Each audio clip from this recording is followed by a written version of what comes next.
must say something about how strong Incineroar is in doubles. He's just a really strong character in general. But his kit like really does a lot in doubles. The super armor on the Alolan Whip, just the overall utility of Darkest Lariat. You know, I don't even know how to describe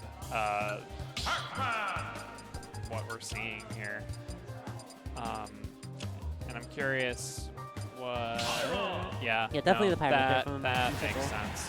I think the only character other than Aegis that he might pull out, we'll see, would be the Corrin. He has been playing Corrin recently, to my knowledge. That was a Smash 4 main as well. Okay. Definitely a strong character of his, but Pyra are so strong in doubles. Does Truly. Tickle have a jump? Okay, now it does, after being on the trampoline for a little bit. And Pyra is strong in a way kind of similar to how Incineroar is strong. Tickle, obviously, kind of the master of Pyra. I don't want to say more than Mythra, but I think he's known for his Pyra more than anything. Just because of how strong it is, how strong his mix-ups are. And he hits as hard as Incineroar does, while having the mobility to be kind of maybe in more places than Incineroar can. Good follow-up. Beautiful positioning on that up smash following the side B. And that's exactly what I mean. Like, Pyra has, like, she's pretty slow, obviously, but she's fast enough to where she can get to where she needs to be. And especially, like, you can just switch to Mythra, switch back to get pretty much anywhere as fast as possible. JDV finding the F smash on Tickle. Spike. Tickle and Seesaw really doing a great job of holding on to their stocks and taking out Mystery Soul. And I didn't realize that Mystery Soul was already on its last stock of this game 1. Yeah, and honestly, like in this type of a matchup, like the sooner you can get rid of your opponent's Incineroar, the better off you'll be. Definitely. Because generally, the strategy, and now we're looking at, Mystery Soul taking one of JDV's stocks.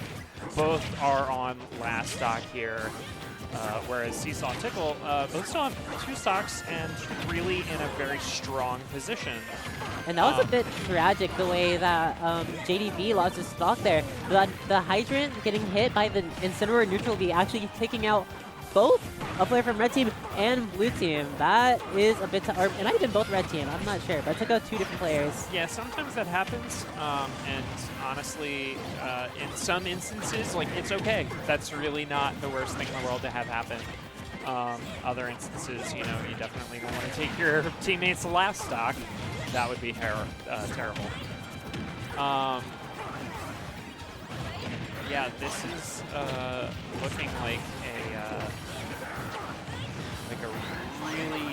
really bad position for JDV and Mystery Soul. I mean, it's looking like it, but low key. If they can find one more, and they actually found it. They found the stock. The stocks now are pretty even. If Tickle dies, this could be disastrous for Blue Team, which he does. Now Red Team has the lead, and that's the thing about stocks in doubles. Even if you have the stock lead, it doesn't necessarily matter if you can rack up the percent on at least one player when it's coming down to that last stock.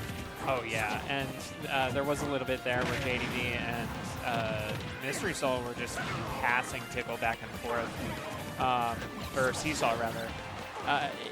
You know, one of the things that I've noticed, and I'll say it again. Oh, what a beautiful spot with the. Yep. Wow, I've never seen that. That was gross. That's that's great. That was that was Blanket Man said that earlier. Cracked me up. Just, here's your pizza.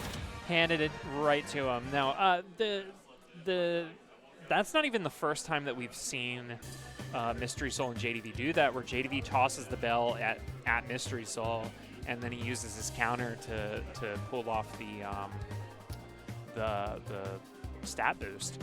Now, one of the other things that we've noticed with the Incineroar v Incineroar matchups is that, you know, they'll scrap against each other virtually the entire match. Yeah. Really just waiting for the other one to pull off a Darkness Lariat and miss so that you can sneak in that Alolan Whip while they're trying to get out of their recovery frames. Honestly, a really great strategy when playing Incineroar v Incineroar. You just kind of have to be careful about using that Darkness Lariat. I mean, Darkest Lariat is such a good get-out-of-jail-free card in a lot of situations because of that, like, I don't want to say intangibility, but armor. It's get off of me. It's get off of me. Yeah. It's definitely get off. And we saw both players doing it there, and one of them winning. Like, it's so strong in so many situations. Yeah, and they're just doing it back and forth. It's, you know, Darkest Lariat into Alolan Whip. Yeah, and I mean, you know, both players, like both Incineroars want to take center stage here. We're kind of seeing that kind of tug of war happen. Yeah. Good follow up on the side of Tickle there, but yeah, this kind of fight for center stage has been the kind of story of this game so far. Tickle not quite finding the downer. It could have been a kill. That was maybe the slowest opening to a match that we've seen all bracket. Yeah. Very patient play from Tickle and Seesaw, but Mystery Soul and JDV just really trying to gain some leverage here. Not a great position for Mystery Soul, almost breaking his shield. Excellent edge guard from Seesaw. And you mentioned earlier the Darkest Lariat and kind of both teams just waiting for the other Incineroar to use it. Something I didn't really realize until just now is that Tickle has been playing in a spot, and JDV have been playing in a spot where even if their teammate's Darkest Lariat gets, that is unfortunate. Was trying to go for the kill and just it didn't work. I mean, I don't mind it, honestly. If you're no, and then he just got caught tragic. under the stage with his up B as Pyra. If you're at that high percent, I don't mind trying to go for a Hail Mary surprise trade. It's actually a pretty good strategy. But if you're Aegis, you might just die for it so early. Oh, that's so unfortunate for Tickle and Seesaw. That was 3 or 4 stocks. Just gone back instantly. It was just a really bad spot of misplay, honestly. Like, there's no other way to describe it. That was a 4-0 from Mystery Soul and JDV there. Just, I think, taking advantage of the situation. I don't know if this is best of 5 or not. I think Grand. Is this? I want to say Grand. Is this best of 5? Was that set 1 or set 2? Set 1? Okay. Okay. So yeah, so this is best of 5. True finals? Or no, wait, is that the end of set 1?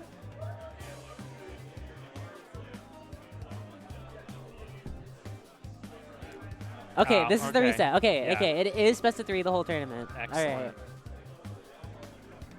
Good to know.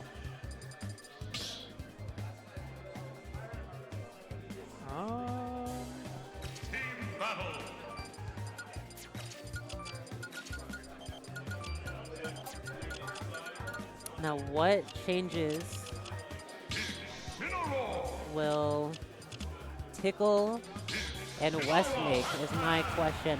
We saw last time, honestly, like actually games 1 and 2, Tickle lost at least 1 stock to just being off stage as Aegis. It's so unfortunate, really, because Incineroar could kind of make those back, which is funny because you don't necessarily think of Incineroar as always having the best recovery. But compared to Aegis, honestly, very good, and you just don't have that that off stage kind of freedom that Incineroar has, funnily enough. Yeah, I mean, that's kind of the thing about Incineroar is that when you play as Incineroar, you have to use your recovery in a way that is almost entirely unnatural to how you would use your recovery on most other characters. Right. Like, you want to save your jump for virtually, like, the last thing that you want to do 9 times out of 10 as Incineroar. Or at the very least, you want to do your Alolan Whip into your double jump and then into your cross chop. But, you know, and that'll get you all of the distance that you need. But we've already seen Mystery Soul lose 1 stock, and now there goes Seesaw's first stock as well. Incineroar is kind of doing exactly what Incineroars do in this particular matchup. JDV and Tickle doing everything that they can to survive for as long as physically possible, while their Incineroar counterparts do all of the heavy lifting. What an Alolan Whip. Caught his teammate in the crossfire, but, you know, if it gets your opponent there, it gets your opponent there. Yeah, and I mean, Tickle kind of surviving this time more than last time. We're seeing, oh, good awareness, not getting hit by the hydrant there. We're seeing Tickle using this movement to bait out some options here, and it's working really well. It really is. Staying alive, not quite, but staying alive anymore. until 141. Very, very, very, very valuable. When the other team Taking is out also both building that percent. Oh, this is such a silly kind of doubles match. And we've seen this in the previous matches in the bracket too, where it's Incineroar versus Incineroar. They're going down very quickly every single time, but it's mostly just to take each other out. yeah. JDV again, masterclass in survivability here. Wow, amazing awareness on the up smash there. And one thing also that Tickle, I noticed, is kind of doing, he's using a lot of side beat, but red team is honestly just not really phased by it. They're kind of either moving around it or shielding it, and the other teammate is not letting that shield pressure do enough actual impact to the match for it to be effective. So Tickle, I'm not sure how the game plan will change here. But it's looking pretty scary. You're not going to die to that, but you're going to die to a bell potentially. Oh, man, that was wild. Almost got the shield break, but, you know, the bell was coming in at the same time. And almost again, JDV again just kind of doing exactly what he's known to do. Oh, doesn't catch the orange. That's all good, though. Makes it back. It's a fight for ledge here. Doesn't get hit by the up smash and actually gets a side B. And now he has center stage from being in such a bad position. That back throw won't kill. But again, he's back off stage. Mystery Soul goes for the trade, doesn't quite get it. I don't mind the play because you are dead either way. Yeah. That'll do it. And that's, you know, again, coming out of Mystery Soul, like another one of those situations where, hey, I'm just going to try to go for it to close out the stock and, and the game. Didn't quite do it, but they still got the W. I doubt we're going to see any character swaps. Yeah, no, probably not.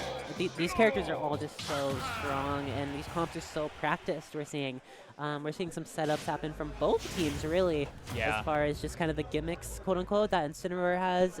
The gimmicks that kind of you can do with a bell, you can do with Pyro side B. Although I will say, Tickle does have the freedom at any point to go Mithra, and I'm not. What an interesting. Within the first 10 seconds, Tickle just gets spiked into oblivion. Oh, and now both blue team members are in such a bad position, both making it back, though. Very good stuff. Excellent recovery, especially after being put in such a terrible position, the two of them. But you know, these are top players in our local scene. You can't just count them out.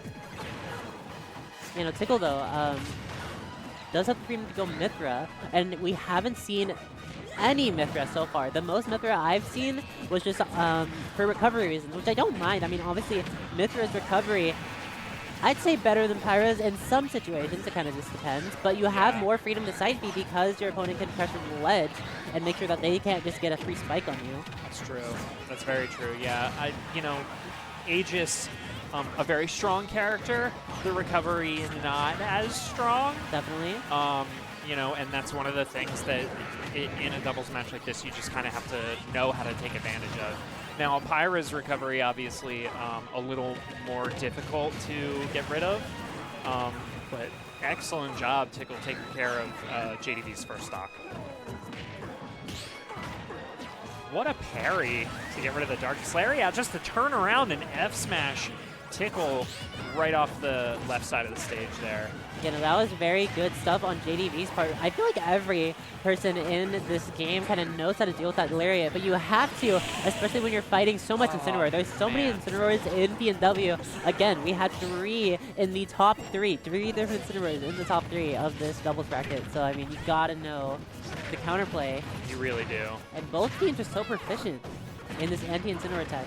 They really are, and that's the whole thing. Like, if it's Incineroar against Incineroar, like, you know what your opponent's going to do because you're doing the exact same thing. Exactly. And it's really just a matter of timing and taking advantage of the situation. Incineroar can only really stand in one place to do most of his hit. And that's just the exact type of positioning that the other Incineroar needs to be able to grab or whip or lariat to take advantage. What a JDV getting spike! caught. That's actually big. That gives blue team just the smallest opening to maybe close out this game to stay in the bracket. Again, red team actually resetting the bracket from losers here. This is the reset. It is also best of 3. So if red team wins this, that is the end of doubles at Shweepless in Seattle here. That is very true. JDV goes for the down air. JDV faked him out. No, I mean, that was kind of a checkmate situation. If you get hit by the down air there, as Agents, you are certainly dead. Honestly, that might have killed off the side. But let's see. West versus JDV. Can West close out? Or sorry, Seesaw. My bad. Close out the... Yeah, this is The 1v1. a very intense situation. You know, obviously, Incineroar, very difficult to kill Oh, half but the time. baits up the bell. Yeah.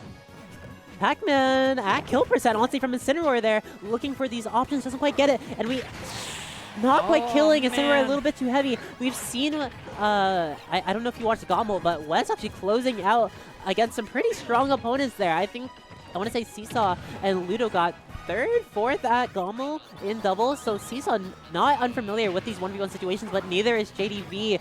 Not at all. That back air. Oh, that'll be enough it. to do it. And That'll be that doubles. is doubles.